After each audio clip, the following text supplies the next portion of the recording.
Le 14 janvier 85, pendant que les visionnaires sont de nouveau en transe, un événement tout à fait inattendu se produit. La caméra de Louis Bélanger capte ce premier coup de théâtre.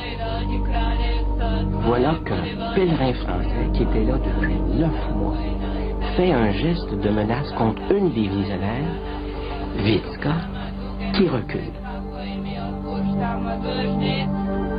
Les visionnaires se lèvent, quittent la chapelle des apparitions, et là, tout à coup, le franciscain, qui est le père Slavko, qui est le directeur spirituel des visionnaires, s'adresse à Jean-Louis, un Français, Jean-Louis Martin, qui avait osé faire un geste de menace contre une des visionnaires, et lui dit, mais qu'est-ce qui s'est passé?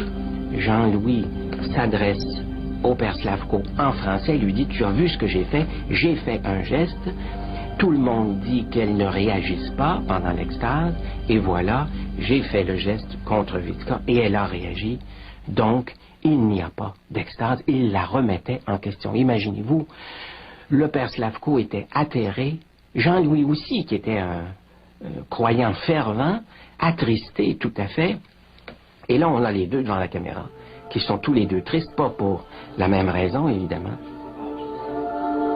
Pendant une quinzaine de minutes, il y a une sorte de flottement. Dans la sacristie, c'est la commotion. Tout le monde ne parle que du geste inopiné du pèlerin qui a tout provoqué. Louis Bélanger est sous le choc lui aussi. Un oubli de sa part permet de saisir le deuxième coup de théâtre. La caméra continue à fonctionner. À mon insu, en quelque sorte, j'oublie de l'arrêter.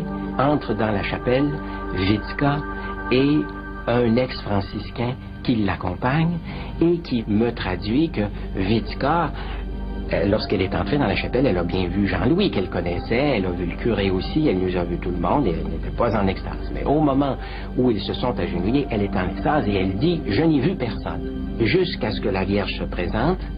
Et là, à ce moment-là, la Vierge avait l'enfant Jésus dans ses bras et au moment où elle craignait que l'enfant Jésus ne tombe de ses bras, elle s'est approchée pour l'empêcher de tomber des bras de la Vierge, et c'est à ce moment-là la justification du geste qu'elle posait, mais qui était tout à fait le contraire de ce qui s'est produit. Au lieu d'aller au-devant, elle a reculé, c'est ce qu'on remarque justement dans ce que j'ai enregistré. Alors là, c'est une justification un peu naïve, mais c'est à ce point important de l'affaire pour eux, parce que cette remise en question par le test de Jean-Louis de l'extase allait avoir des conséquences immenses sur l'histoire de Medjugorje. On aurait prouvé ou mis en évidence que les visionnaires n'étaient pas en extase et qu'il y avait éventuellement simulation.